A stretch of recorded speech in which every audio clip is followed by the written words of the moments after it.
Senador Paim, eu tenho certeza que o pronunciamento que eu farei hoje seria um pronunciamento possivelmente subscrito por Vossa Excelência. Sobre esses assuntos, nós pensamos mais ou menos na mesma direção. Eu pensava, senador Lazier, numa epígrafe para o pronunciamento que farei hoje.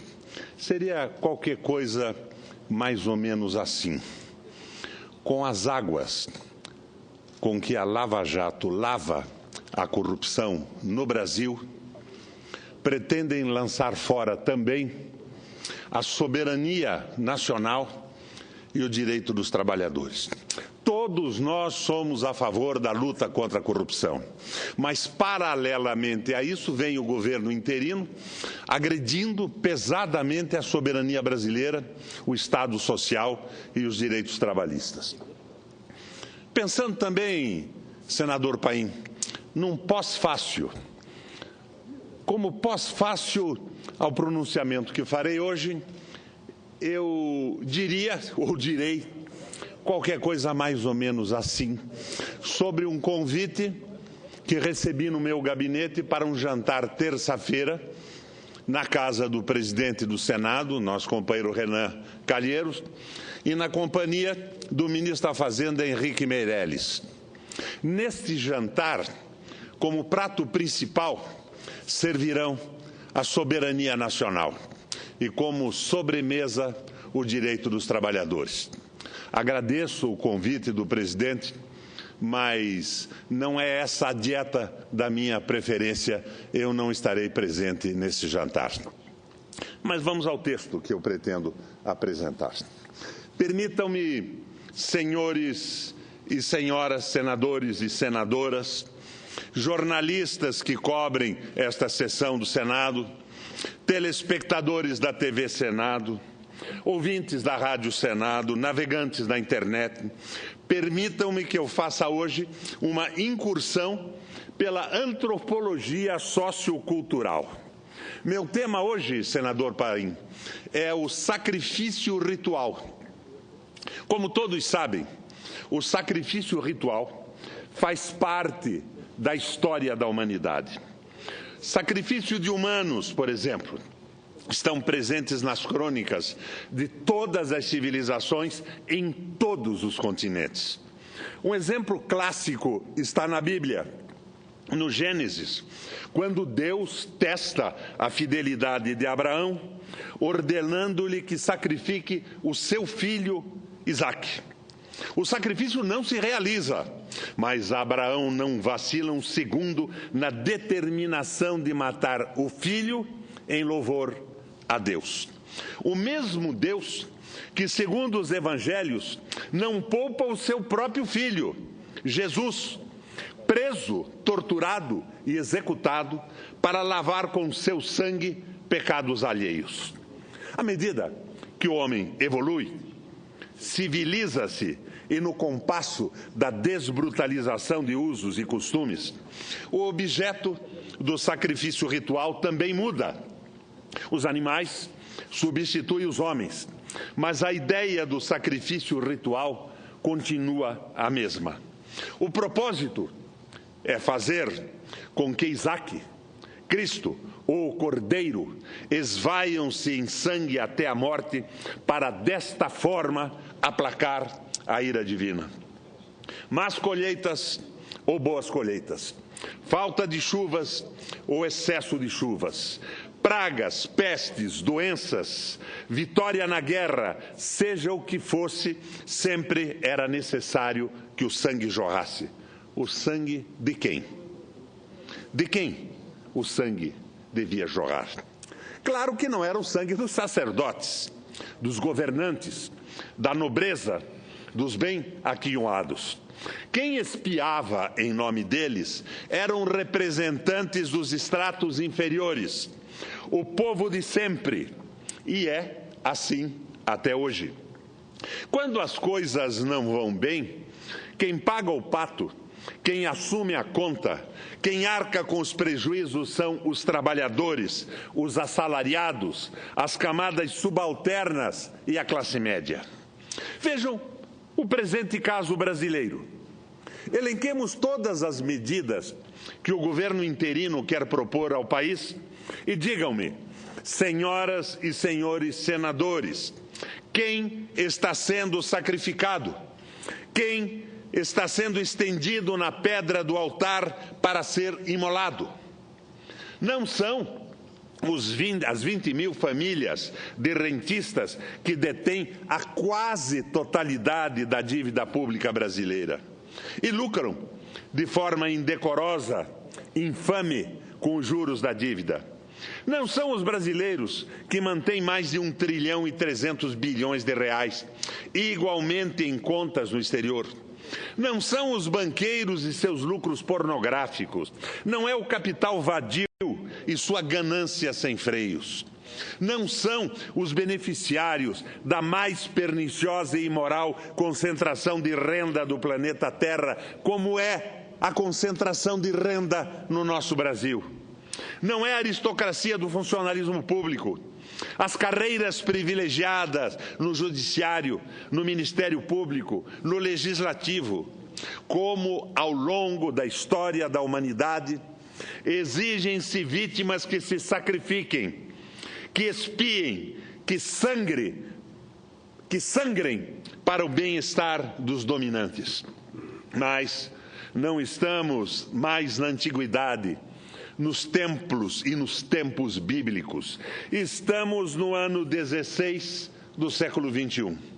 No entanto, esta casa reage à condução dos trabalhadores, dos assalariados, das camadas inferiores das classes médias ao matadouro, ao sacrifício, com a mesma indiferença dos sacerdotes maias ou astecas.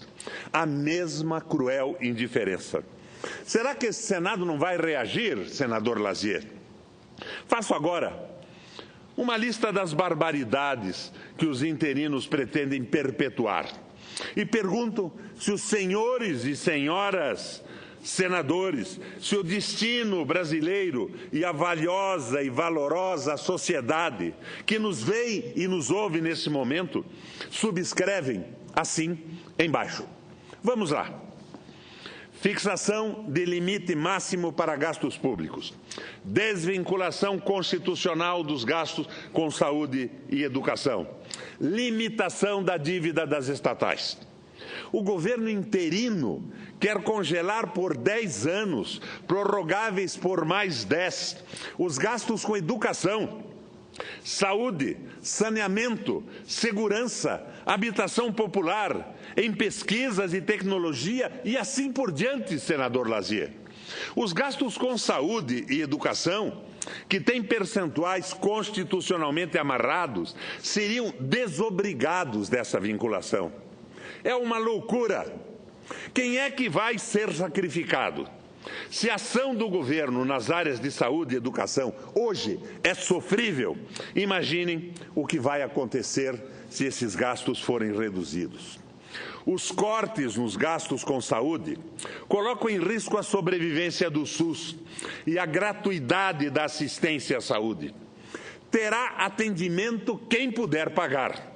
Da mesma forma, os cortes nos gastos com a educação colocarão em risco a gratuidade do ensino. Com isso, o acesso à escola será um privilégio para poucos, muito poucos. Mas a insensatez da fixação de um teto para os gastos públicos vai além, ainda mais, quando acompanhada de outra sandice, que é a limitação da dívida das estatais. Qual o resultado dessa mistura peçonhenta? A privatização do que ainda restou de empresas públicas no país. Lá se vão a Petrobras e o Pré-Sal, o Banco do Brasil, a Caixa Econômica Federal, os Correios e mais, e muito mais. Enfim, de um lado, a deterioração e consequente privatização dos serviços públicos, provocados pela limitação dos gastos governamentais. De outra banda, a privatização a preço de fim de feira e a entrega de nosso petróleo, dos minérios e até mesmo das florestas amazônicas. E a nossa mídia esses comentaristas de rádio e televisão e esses políticos que se proclamam liberais ficam dizendo que é preciso, sim, cortar gastos públicos e que a gastança do governo é demais, sem, no entanto, esclarecer que não são objeto dos cortes as mordomias, os salários e os privilégios abusivos que serão cortados, e sim gastos que impactam diretamente com a vida do povo brasileiro.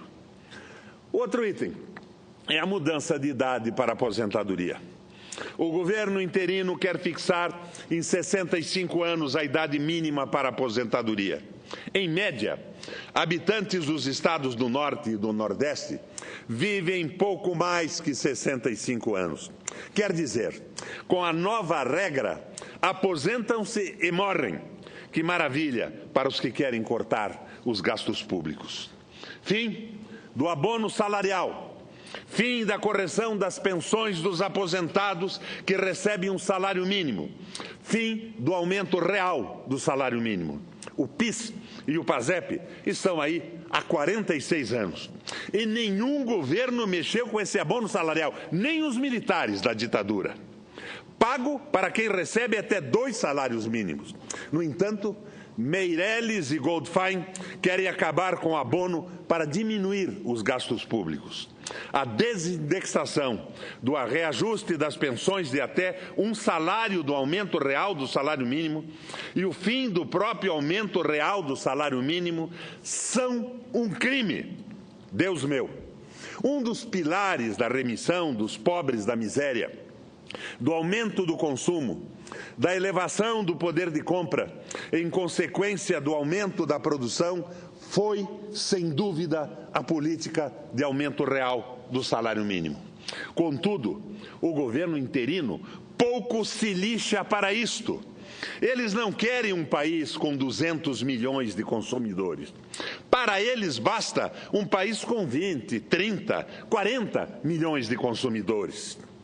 Mudança na legislação trabalhista, com a prevalência do negociado sobre o legislado e a instituição, em larga escala, da terceirização do trabalho. O ministro Meirelles proclamou que não existem direitos adquiridos e os sempre atentos editorialistas das organizações Globo, do Estadão, da Folha e do Grupo Abril aproveitaram a deixa e fizeram um coro exigindo mudanças das leis trabalhistas. Afinal, lembraram, a CLT é da distante década de 40. E a Lei Áurea é mais antiga ainda, do século retrasado, acrescentaria eu. E as empregadas domésticas só foram equiparadas a outros trabalhadores outro dia. E assim mesmo, sem todos os direitos deles, eu lembraria ainda aos que me ouvem. O juiz trabalhista Jorge Soutomaior, em artigo publicado pelo blog da editora Boitempo, com base em estudos do cientista social Werneck Viana, lembra reações de parlamentares e do patronato quando, na década de 20, foi instituída no Brasil a chamada Lei de Férias. Percebam isso. Os opositores à Lei de Férias recorriam ao empresário americano Henry Ford, para quem nada poderia fazer um mal maior a um homem do que permitir que ele folgue nas horas de trabalho. Assim diziam os nossos empresários. A lei de férias seria imprópria e desnecessária, já que, em oposição ao desgaste intelectual, o trabalho manual solicita apenas ato puramente animais da vida vegetativa. Logo, dentro de certos limites, o trabalho do operário não exigiria tempo livre para recuperação, argumentavam os patrões. Ócio é a oficina do diabo, diziam eles. Acostumados a praticarem atos puramente animais da vida vegetativa, os operários eram comparados a burros de carga que não precisavam descansar e, se exauridos, seriam facilmente substituídos como se fazia com os muares. O juiz trabalhista expõe ainda outros argumentos dos opositores às férias dos trabalhadores. Ouçam só a preciosidade desta contestação. Abro aspas. Os lazeres, os ócios representam um perigo iminente para o homem habituado ao trabalho. E nos lazeres ele encontra seduções extremamente perigosas. As férias operárias virão quebrar o equilíbrio de toda uma classe social da nação, mercê, senador Paim, diziam eles, de uma floração de vícios e talvez de crimes. Fecho aspas. Da mesma forma, a jornada de trabalho de 12, 14, 16 ou mais horas era considerada normal e adequada a uma classe de homens e mulheres acostumados desde sempre à faina exaustiva, aos atos puramente animais da vida vegetativa. E essa mesma jornada, para os menores de idade, era tida como pedagógica, uma verdadeira escola, diziam os empresários brasileiros. Além de necessária para não quebrar, abro aspas, o ritmo e a ordenação do trabalho industrial. Criado por Sotomayor, o sociólogo Werneck Viana refere-se a um documento enviado por associações patronais de São Paulo à Câmara dos Deputados contra a regulamentação do trabalho dos menores. O argumento central, senador Paim, era que a retirada dos menores das máquinas, depois de uma jornada de trabalho de 8 a 9 horas, quebraria o andamento da produção. Os autores falam de uma multa aplicada a uma fábrica paulista por não seguir a regulamentação do trabalho de menores, em cujo processo testemunharam a favor dela, da empresa, 4 dos maiores industriais da época. Todos usaram a mesma justificativa de quebra do ritmo da produção. Mentira, impostura, embuste. A verdade é esta, abro aspas. Os menores de idade representavam mais de 60% da mão de obra da indústria têxtil paulista. E o contingente restante, senador Paim, era em grande parte formado por mulheres. Ora, os salários dos menores e das mulheres equivaliam a uma pequena fração dos já aviltados salários dos homens adultos, que eram absoluta minoria nas fábricas. Como se vê, a retirada dos menores da linha de produção realmente causaria grave problema para os lucros exorbitantes desses tão insensados capitães da indústria nacional. É o pessoal do Pato. É o pessoal da Fiesp de São Paulo. Pois bem, eis que esse mesmo tipo de raciocínio, esses mesmos conceitos obtusos, primitivos, boçais e escravocratas, são ressuscitados ainda agora, quando se põe à mesa a flexibilização da CLT, com a adoção do princípio da prevalência do negociado sobre o legislado. Quer dizer, tudo o que está na legislação pode se transformar em letra morta, se patrões e empregados acordarem suspender as férias, acabar com o descanso remunerado, cancelar o pagamento do 13º salário, aumentar a jornada, diminuir o salário, suspender o depósito do fundo de garantia, cancelar o vale-transporte, eliminar o vale-refeição e assim por diante. Em algumas barbaridades reinantes no país até a década de 30, como as que relatei, podem ser reintroduzidas nesse século XXI. É o que significa a flexibilização da CLT. Vejam, senhoras e senhores senadores, em uma situação de crise como a de hoje, com o aumento continuado dos índices de desemprego, todo patrão vai querer negociar com seus trabalhadores. E quem é que está com a faca e o queijo na mão? Ora, sob ameaça de desemprego, os trabalhadores vão acabar aceitando o corte de direitos. Não há dúvida quanto a isso.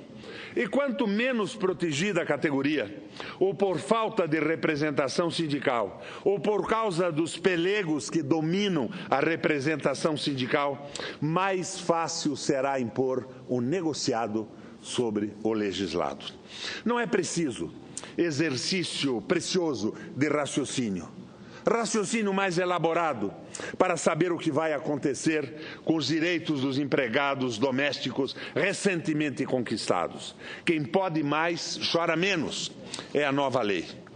É claro, como sempre, as nossas organizações patronais, com a sua invencível vocação escravocrata, contam com a solidariedade da mídia para cingir o pescoço dos trabalhadores e da baixa classe média com a canga da submissão e da exploração.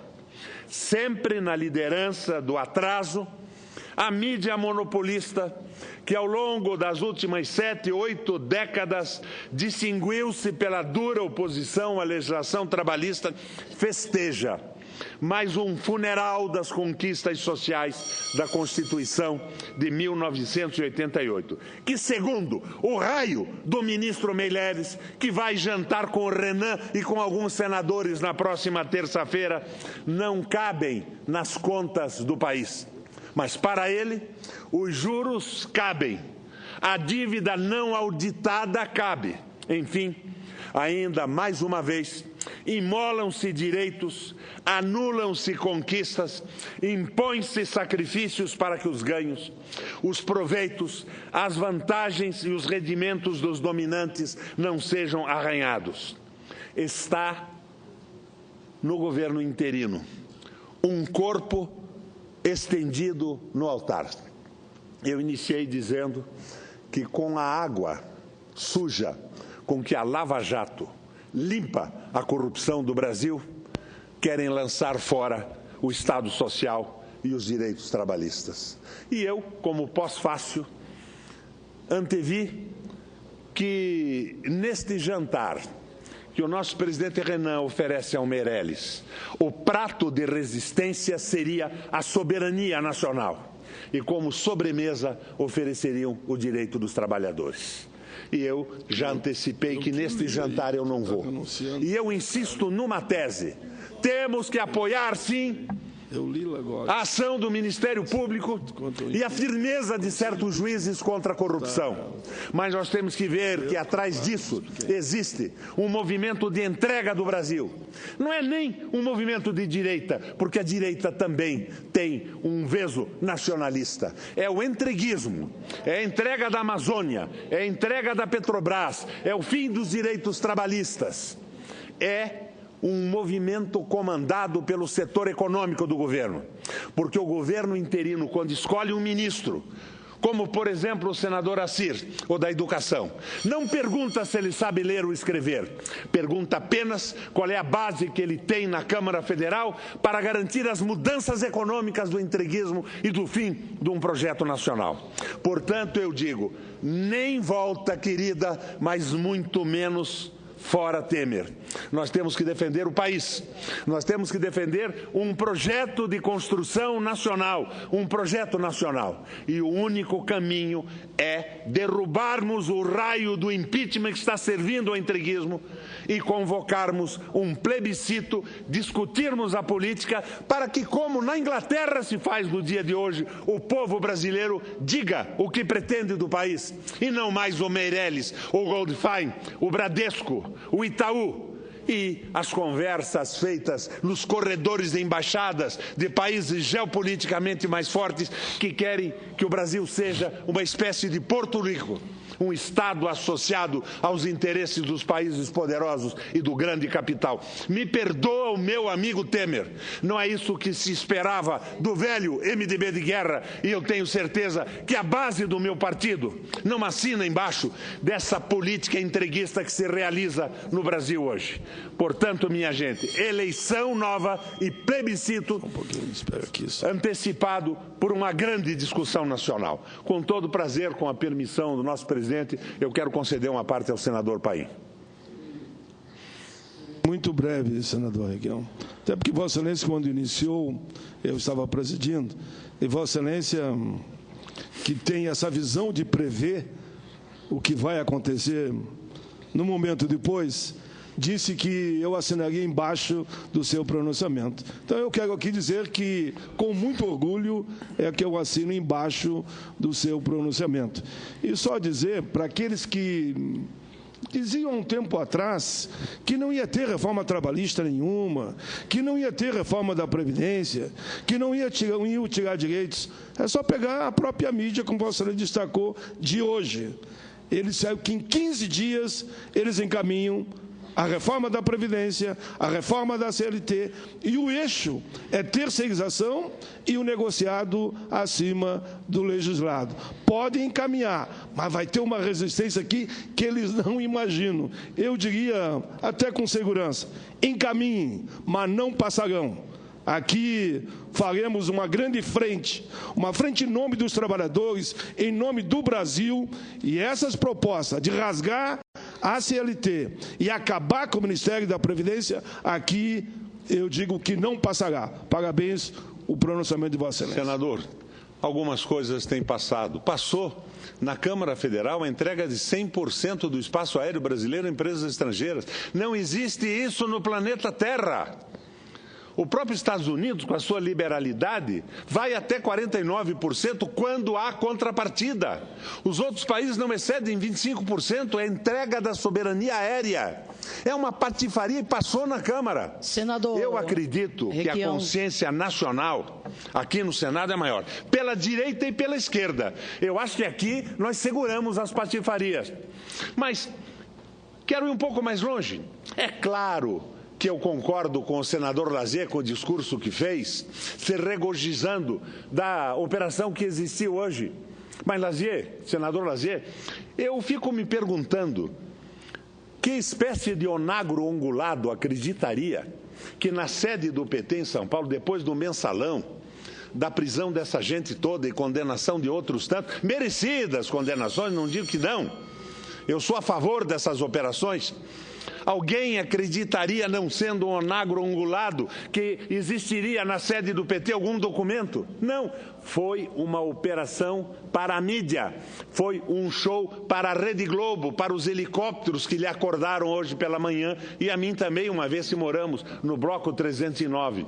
Desnecessários. É para reforçar o impeachment. E atrás do impeachment há o entreguismo. Atrás do impeachment há a liberação do espaço aéreo. Atrás do impeachment há a entrega do petróleo. Atrás do impeachment há o fim da legislação trabalhista. Atrás do impeachment é o Banco Itaú, é o Meirelles, é o Goldfein.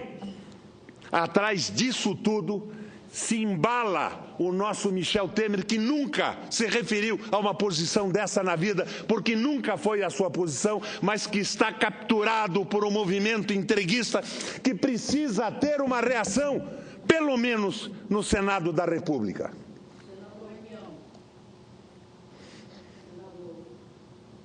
Senadora Fátima, com prazer. Requião, eu quero parabenizar por mais esse importante pronunciamento.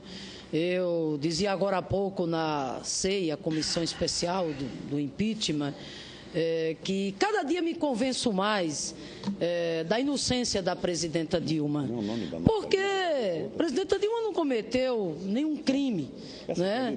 Ela não responde a nenhum processo de investigação por corrupção, etc. Tanto é que do que a acusam na Comissão Especial do Impeachment, pedalada fiscal, edição de decretos de suplementações orçamentárias, já fartamente demonstrado que todos esses atos não têm nenhuma ilegalidade. A maioria das testemunhas que lá tiveram na CEI, não só as testemunhas convidadas pela defesa, todas elas, mas também até testemunhas convidadas pela acusação, foram categóricas em afirmar a legalidade dos atos da presidenta Dilma no que diz respeito ao Plano Safra e à questão dos decretos de suplementação orçamentária. Daí por que, senador Requião, a oposição repita, as forças políticas conservadoras que não conseguem ganhar pela via do voto, pela via da urna, buscar esse atalho, esse caminho de pedalada, de suplementação orçamentária, para afastar do poder uma presidenta e, o mais grave, lá ter um outro governo biônico, interino, e o mais grave, com uma outra agenda, que é a agenda que Vossa Excelência traz hoje aqui para a reflexão junto ao Brasil. Uma agenda que, se vier a ser implementada, significará a maior retirada de direito dos trabalhadores do povo brasileiro. De forma que eu quero dizer, senador Requião, que eu espero e acredito muito, né, que nós vamos virar essa página, e virar essa página recompondo o respeito à Constituição, trazendo a democracia de volta, trazendo a soberania popular de volta, porque o governo biônico que aí está, em 41 dias, a julgar pelo perfil e pelo conteúdo das medidas, inclusive, que vem anunciando um governo provisório, mas a julgar por esses 41 dias, eu diria a Vossa Excelência que esse governo é a cara do atraso, é a cara do conservadorismo, é a cara da velha política, é a cara do entreguismo. E o pior é que, se ele se tornar definitivo, ele pode vir a ser a cara do maior retrocesso da história do povo brasileiro. É por isso, senadora, que a minha posição é clara. Nem volta querida, nem fora Temer. Mas nós temos que admitir que quem tem que decidir é o povo brasileiro. Não é o sucessor do Joaquim Levy, o Henrique Meirelles e o Goldfein. Não é o interesse do Banco Itaú e do Brasil que está mandando no governo. Quem governa o Brasil hoje é a FEBRABAN e os interesses geopolíticos de países importantes no mundo. Os brasileiros estão reduzidos a uma participação negativa nesse momento da nossa história. Nós não podemos aceitar que isso continue acontecendo. Eu, com todo prazer, dou uma parte à senadora Rose de Freitas. Espero que fale como líder de qualquer coisa que não seja da FEBRABAN, minha amiga senadora. Conhece um pouco da minha vida e nem de longe eu tenho qualquer aspecto parecido com algum discípulo de políticas bancárias e de banqueiros. Eu queria, se Vossa Excelência me permite honradamente fazer parte desse discurso de Vossa Excelência, que reitera publicamente o caráter da sua luta política, sempre foi esse homem destemido, altaneiro nas suas posições, e coloca algumas que realmente elas estão aparentemente colocadas porque elas passarão pela outra casa revisora, e não vou falar como líder aqui do governo, que assumi honradamente pela designação de vários partidos e do próprio presidente, dizer a Vossa Excelência o seguinte: esse momento é tão conturbado, e é tão difícil do enfrentamento dele e da construção dele, que, vendo Vossa Excelência, que sempre nos pautou do alto da sua dignidade, da sua história política, colocar aquilo que o incomoda e que também me incomoda. A questão do espaço aéreo é uma questão que está para ser discutida. O fato de ter passado na Câmara não significa que aqui não haverá o debate. É o que esperamos. E o debate que, historicamente, tem que ser recomposto. Não há um entreguista na presidência da República, há um companheiro de todos nós. Que na minha juventude também fez parte das grandes caminhadas por esse país afora, pela democracia. É lógico. Eu falo e posso falar como uma pessoa que na Comissão de Orçamento, um dia Vossa Excelência até me disse, pegou uma tarefa ingrata. Pegamos uma tarefa ingrata e não tínhamos parceria de ninguém para chegarmos ao final dessa tarefa e construir um orçamento para o país. E foi possível fazer, pelo debate. O que Vossa Excelência coloca, vai encontrar aqui, individualmente, na senadora que vos fala, a disposição de lutar para que nós possamos acertar. Não há como jogar no pior. Eu defendi, Paulo Paim fez o mesmo, a questão da eleição. O caminho que nós queríamos não era esse nem aquele. Mas estamos agora com o governo constitucionalmente, através do processo do impeachment, colocado. Está lá um velho companheiro de lutas e caminhadas. Onde tiver acerto, vamos ajudar. Onde tiver colocado equivocadamente, erradamente, na condução do processo, vamos lutar para acertar juntos. O país não tem tempo, o povo não quer mais ficar entre os nossos debates políticos, e o de Vossa Excelência é extremamente saudável, extremamente responsável, historicamente correto. Eu tenho certeza que nós vamos construir esse debate. Eu parabenizo Vossa Excelência por estar sempre refletindo o Brasil. E é em nome disso que eu me coloco aqui, agora sim, como líder do governo, no Congresso Nacional, para que a gente possa rediscutir essa matéria, encontrar um termo que atenda ao espírito da nossa nacionalidade e da responsabilidade que se tem que ter com o Brasil inteiro. Eu agradeço, Vossa Excelência. Boa postura, senadora. Eu não podia esperar outra coisa de Vossa Excelência. Mas eu desejo que esta sua liderança seja breve, que essa interinidade acabe e nós devolvamos a decisão sobre os destinos políticos do Brasil ao povo, através de uma eleição direta, do fim desse impeachment que é, sem a menor sombra de dúvida, uma farsa, um artifício jurídico. A presidente foi submetida a um referendo revogatório. Ninguém pode negar que ela tinha diante dela a insatisfação do Congresso Nacional e que ninguém estava contente com a política econômica do país. Mas essa política econômica de hoje é a política econômica leviana do Joaquim Levy multiplicada por 10. É uma política entreguista, é uma política que privilegia o capital vadio, que privilegia a banca, os juros e a exploração. E nós não podemos admitir que isso continue assim. Ministros saem do governo com acusações e se transformam em príncipes no Senado da República, sendo seguido pelos corredores com séquitos de parlamentares, senadores e repórteres. Isso está ficando, para as pessoas que têm consciência ética, absolutamente insustentável. Obrigado, presidente, pela tolerância, e que venha o próximo orador para que esse debate se prolongue.